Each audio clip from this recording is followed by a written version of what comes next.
Quantas plantas existem no mundo? Quantas espécies vegetais nós temos no planeta Terra?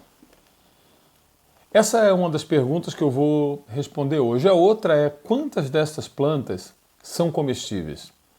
Hoje a gente começa uma série de 3, talvez 4 vídeos, porque o assunto permitiria que a gente fizesse 30, 40 vídeos, porque o assunto é infinito. Hoje a gente começa a falar sobre as plantas alimentícias não convencionais.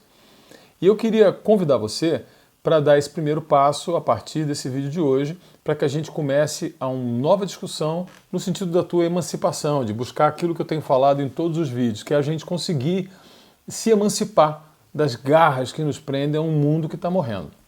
Antes da gente começar, no entanto, eu queria convidar você a se inscrever no canal, se você não se inscreveu ainda, que você deixe o seu gostei ou o seu não gostei, é um direito seu, que você compartilhe com quem você acha que deve, mas principalmente que você mande os seus comentários. Os seus comentários são muito importantes porque eles vão mostrando para a gente o caminho. Eu não sou o dono da verdade, nem nenhum de nós aqui na casa é.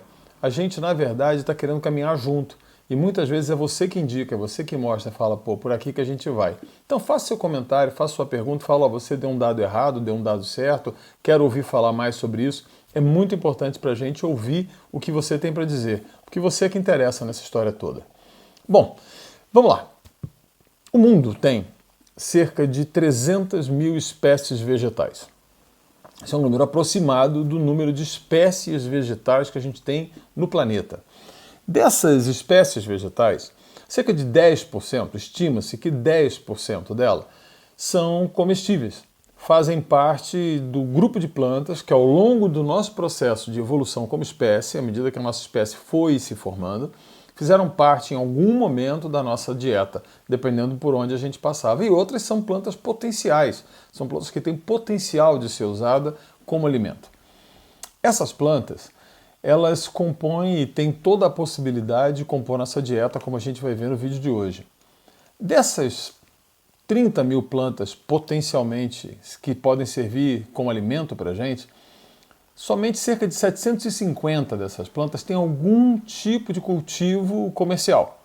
E quando eu falo cultivo comercial, aquele que tem algum fazendeiro levando para mercado, fazendo. Se você juntar tudo isso em todos os lugares do mundo, você vai ter cerca de 750 cultivos comerciais no mundo. De 30 mil, a gente só tem 750 mil em cultivo comercial. Isso inclui o picão preto em Madagascar, que é vendido enlatado.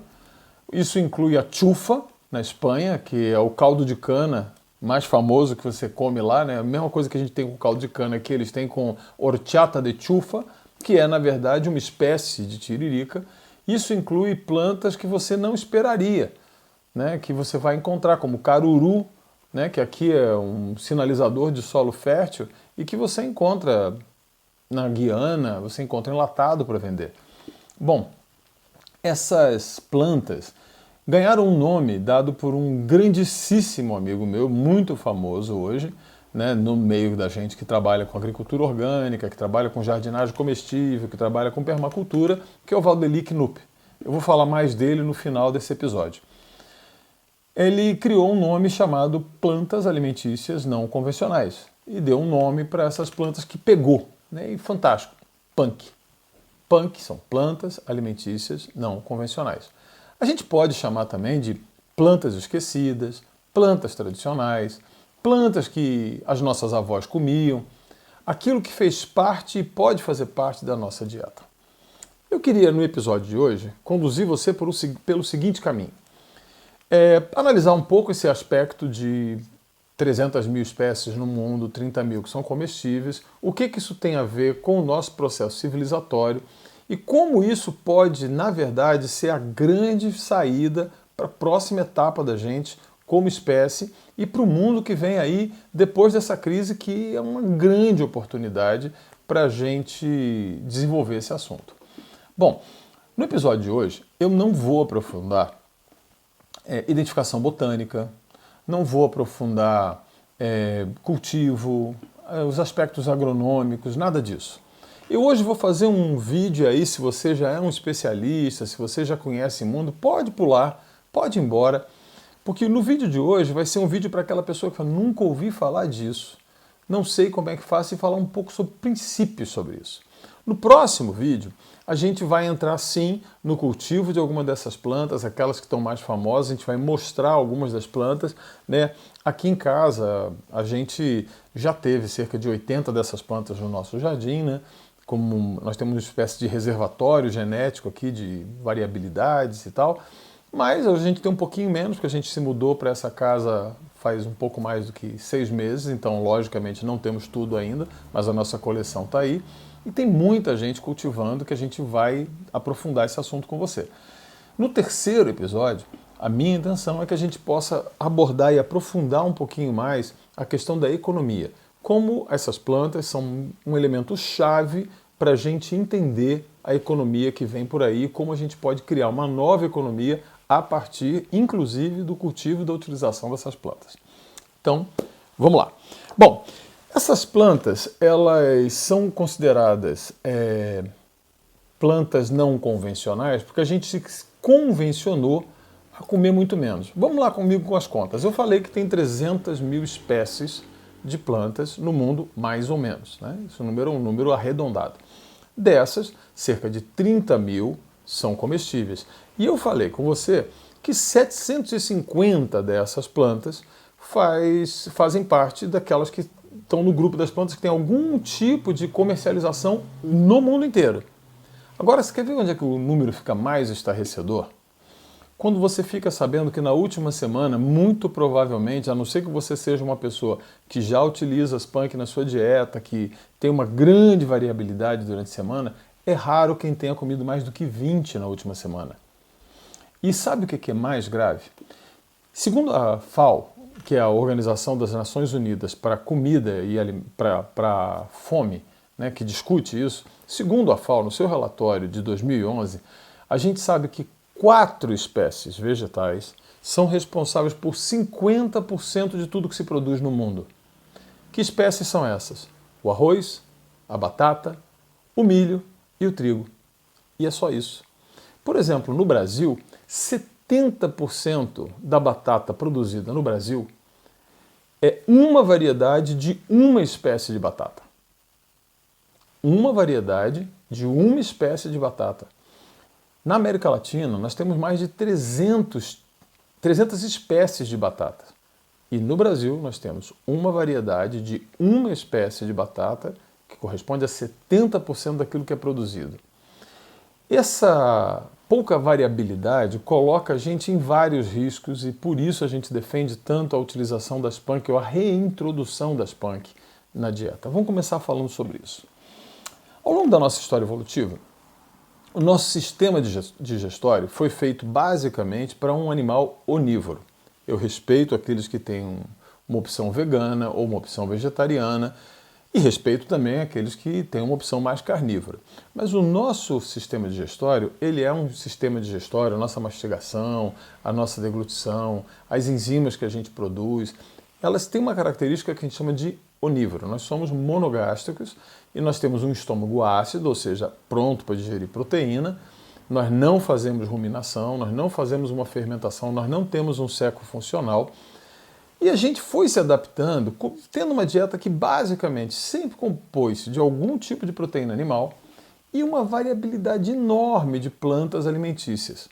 Essas plantas, elas iam sendo introduzidas na nossa dieta muito por tentativa e erro mesmo, né? Por costume, por passagem de conhecimento de uma geração para outra, pela mudança do ambiente, o reconhecimento de que uma determinada planta, a sua folha era agradável, a sua raiz era agradável, o seu caule era agradável, o seu fruto era agradável, a sua flor era agradável.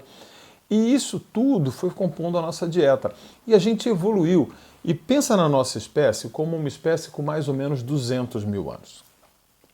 Há cerca de 10 mil anos atrás, 2.000 anos depois que o Holoceno começou, a gente inventou uma nova forma de se relacionar com as plantas. O nome dessa nova forma de se relacionar com as plantas é agricultura.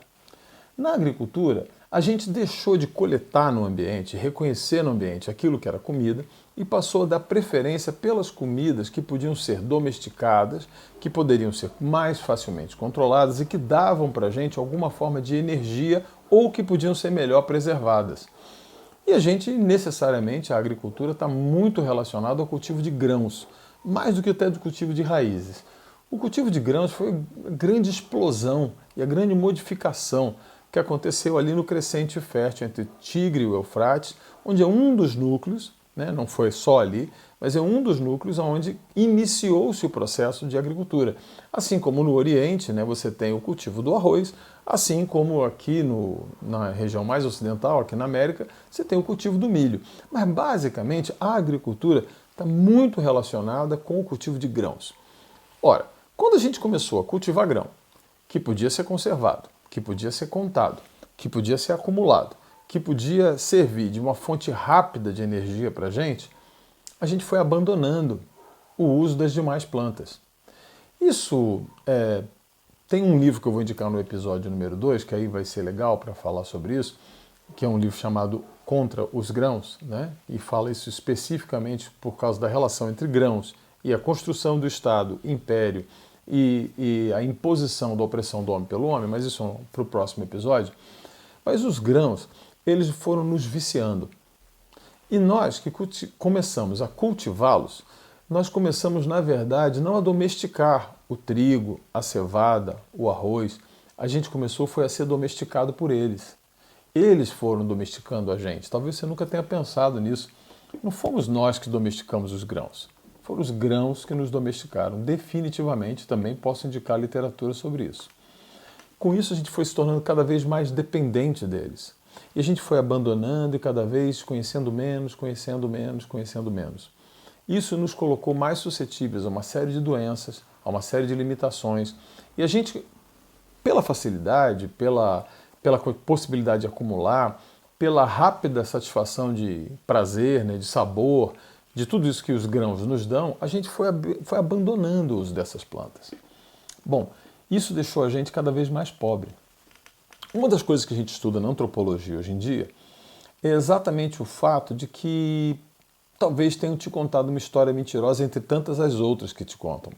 Por exemplo, você aprendeu que os impérios, que são basicamente situações e sociedades que se formam em torno do cultivo de algum tipo de grão e de fortes nações agrícolas, posso citar para você os egípcios, os caldeus, os medos, os persas, os romanos, os macedônios, eram basicamente povos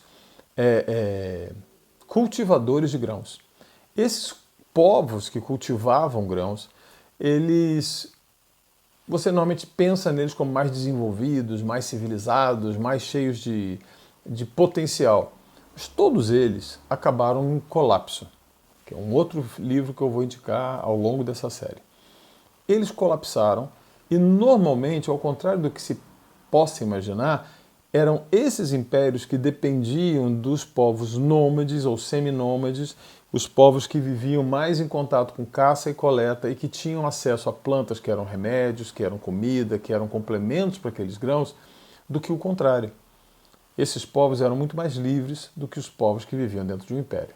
Bom, quando a gente começa a olhar onde que nós chegamos com isso, nós fomos chegando a um limite extremo, onde a nossa adicção a 4 grãos, basicamente, que hoje estão universalizados, são os 4 que eu citei, a gente se tornou escravo. Escravo, dependente, e entrou na cabeça da gente que a gente vive num mundo escasso. E esse é o segundo ponto que eu queria falar com você. Como é que você pode chamar de escasso um mundo que tem 30 mil plantas que podem te alimentar? Para você ter uma ideia, aqui no Brasil, estima-se, porque não se conhece todas, né, que a gente tenha cerca de 12 mil dessas plantas só no território brasileiro. Várias delas na região amazônica, na região nordeste, na região centro-oeste, na região sul. Nós temos cerca de 12 mil dessas plantas. Agora me explica, como que isso é escasso? Nós aqui em casa, dando uma experiência muito clara para você, nós estamos aqui há mais de 60 dias. Deixa eu perguntar para Helena que está ali atrás. Helena, mais de 60 dias que nós estamos em casa, não é? Tem mais de 60 dias que nós... Hã? Sim. Mais de 60 dias que nós estamos em casa. Salvo uma coisa ou outra que a gente precisa buscar no mercado, praticamente toda a comida que a gente come está aqui dentro. A gente tira do nosso jardim e cria pratos fantásticos, pratos que eu, sinceramente, considero deliciosos, que fazem parte do nosso dia a dia, do almoço, do café da manhã, e todo dia com uma variabilidade enorme. E a gente ressente com muito pouco de coisa que esteja lá fora. Às vezes um óleo, né, um açúcar, e que são coisas que obrigatoriamente nós não precisaríamos ter. A gente poderia até abrir mão de em caso de crise. Então nós estamos cercados, eu estou cercado de comida aqui por todos os lados. Eu estou aqui falando com você, aqui do meu lado eu tenho comida, comida, comida, comida. Só olhando aqui eu tenho 4 pés de Ora Pronobis, um pé de shiso, eu tenho matali, tem azedinha, tem folha de batata doce, tem... Mas o que tem aqui fora? Beldroega, dinheiro em penca. Né? Eu acho que é mais aqui nesse jardim é isso, né, Helena? Que a gente tem.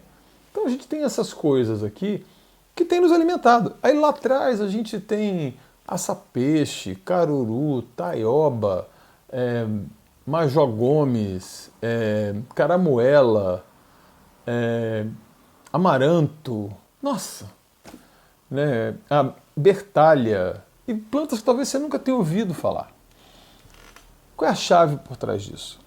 Quando eu começo a ter uma adicção com poucas plantas, quando eu começo a comer muito limitadamente, é muito fácil que alguém me domine simplesmente dizendo, não tem mais. E você fala, não tem nada para comer. A gente não vive num mundo escasso, a gente vive num mundo abundante. O que acontece quando você vive num mundo abundante?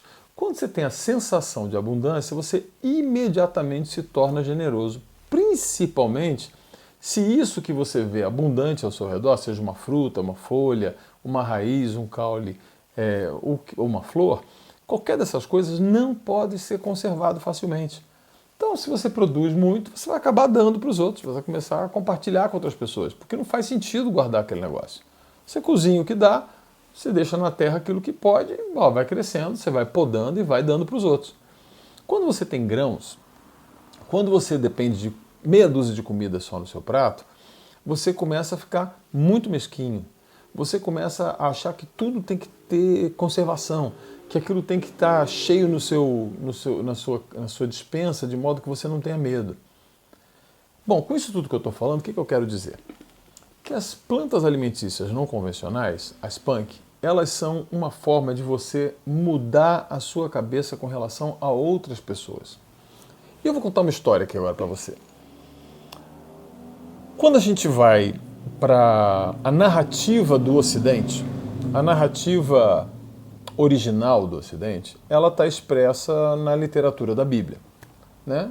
Então você abre lá a Bíblia, alguém já deve ter aberto uma vez na vida, né? Você vai lá, abre a Bíblia, e ela conta uma história, né? Que é uma metáfora, e que localiza o ser humano no jardim. E aí você fala, tinha um jardim, nesse jardim tudo que tinha ali podia ser comido. Ora, como você conhece meia dúzia de plantas, você vai falar, cara, que lugar chato, né? Porque não tem como se alimentar com isso. Ou como assim a pessoa vai ficar num jardim que tudo pode ser comido? Mentira! Agora, imagina se você tem 30 mil plantas disponíveis. Eu tenho falado com a Helena estava planejando hoje a reforma do jardim aqui de frente. Basicamente, a gente pode encher de folhas, de flores, de frutos, de trepadeiras, tudo comida. E que vai ficar muito bonito. Por quê? Porque a gente conhece.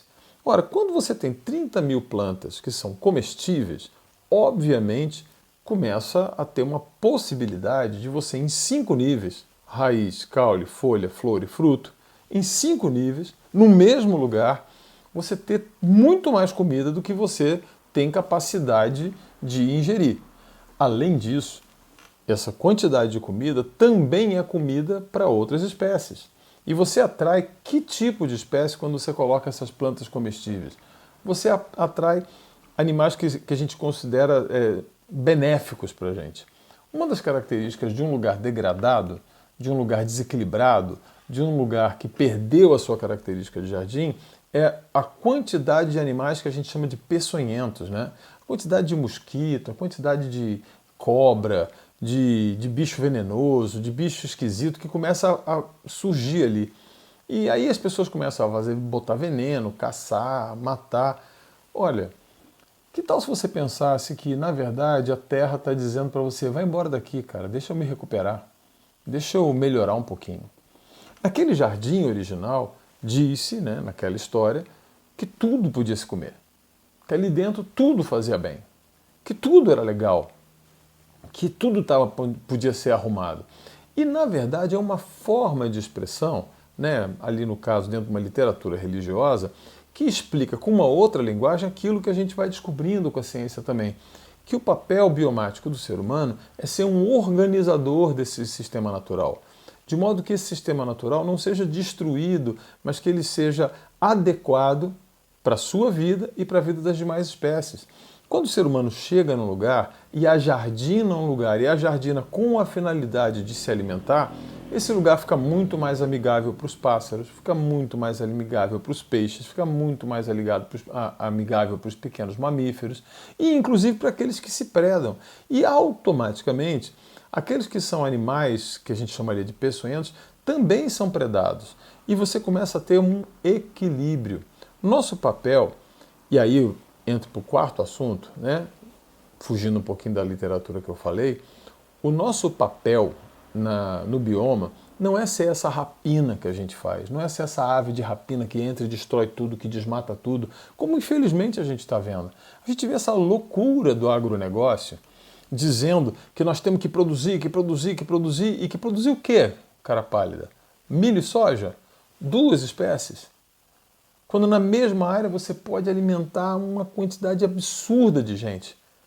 E você faz isso destruindo tudo ao seu redor. E jogando veneno, e jogando adubo. E sabe por que joga adubo? Porque está tudo desequilibrado. E sabe por que tem que jogar veneno? Porque as plantas começam a reagir contra você. Os animais começam a reagir contra você. Eles começam a atacar para destruir aquilo, porque aquilo não era para estar ali. Você tem que parar de olhar para as pragas que acontecem, as coisas que vão, como se fosse uma desgraça. Não é uma desgraça. Aquilo é a terra dizendo, chega, para. E a gente combatendo, até que a gente chega num ponto como agora. E essa loucura, ela é suicida. Bom, as plantas alimentícias não convencionais que vão fazer parte dessa série, elas ajudam a gente a dar a volta por isso. Porque eu não estou dizendo que o arroz não possa existir, que o feijão não possa existir, que o milho não possa existir, que a batata... Ao contrário. São excelentes. Que a soja não pode existir. São excelentes plantas, estão aí. O que eu estou dizendo é que elas não podem ser sozinhas. Que o fato delas estarem sozinhas ou elas terem se tornado plantas tão doentes que se você não adubar e não colocar veneno, elas simplesmente não sobrevivem, e que você se tornou tão dependente que você basicamente se alimenta de meia dúzia de vegetais, quando você teria 30 mil para poder explorar, 10 mil, 5 mil, dependendo do lugar que você esteja. Você pode estar na Europa em países que têm 300, 400 dessas espécies. Sabe o que isso quer dizer? Você não vai ter fome, você vai poder ter muito mais alegria. Essas plantas têm algumas características. Entre elas, primeiro, elas são fáceis de cultivar. Elas crescem muitas vezes espontaneamente. Se você fala, eu não conheço uma punk, eu vou te dar um conselho.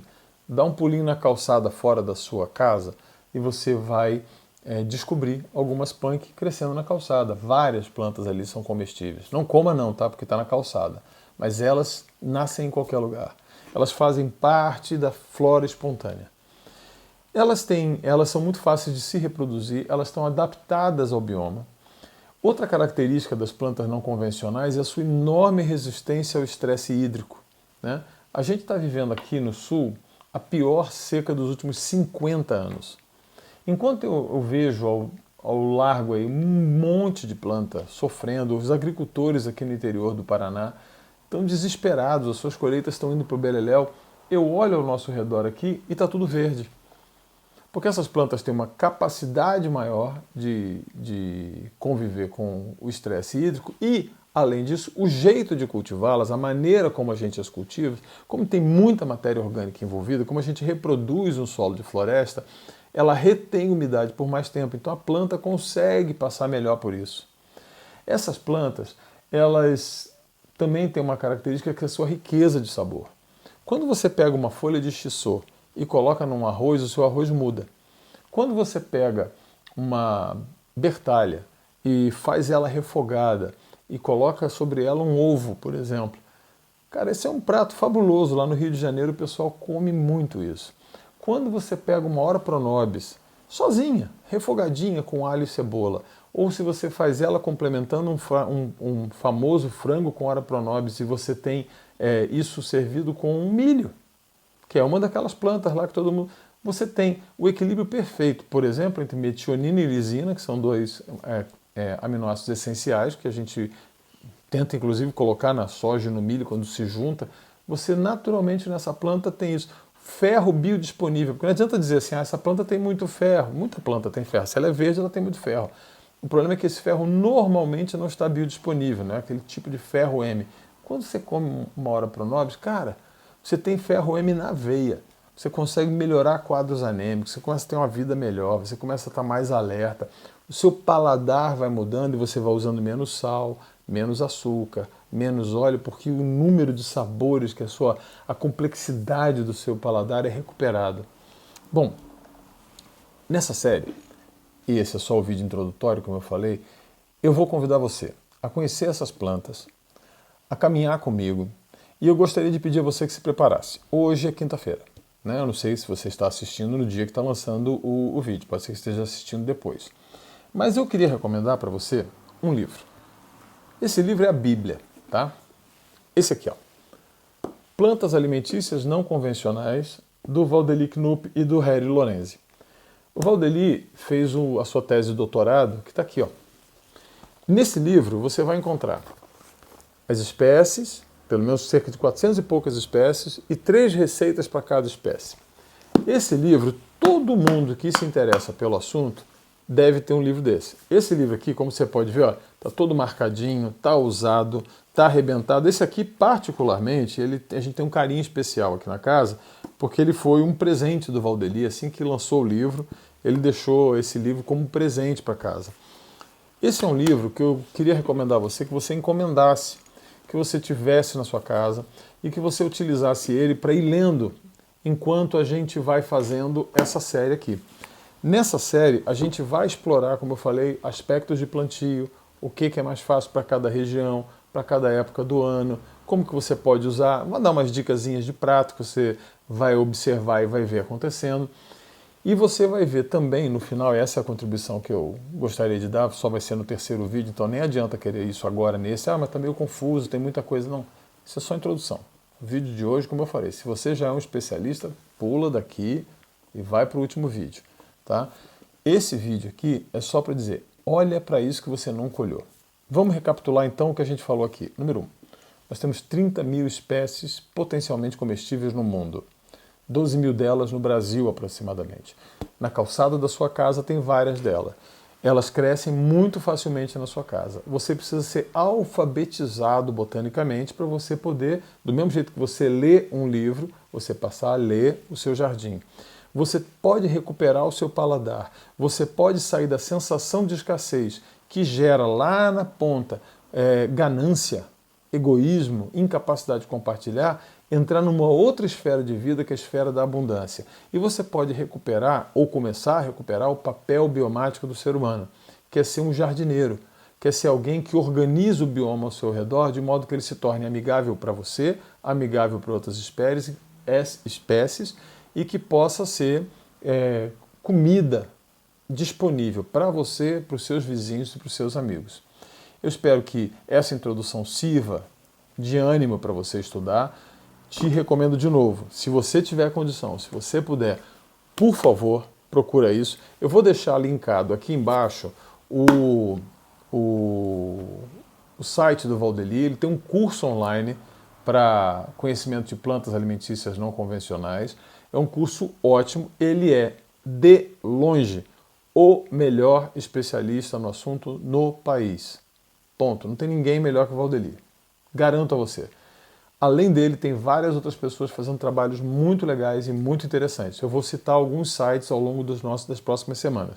Mas se você quer acompanhar essa série, se você quer estar comigo nos próximos 2 ou 3 vídeos que a gente vai fazer, por favor, se você tiver condição, entra no site desse de livraria e compra o livro do Valdeli. Se você não tiver condição de fazer isso, Puxa, vai pesquisar na internet, vai no site do Valdeli, procura os anais que tem da Embrapa. A gente vai mostrar para vocês manuais da Embrapa, vai mostrar coisas que na Embrapa Hortaliças você encontra também, que são muito interessantes.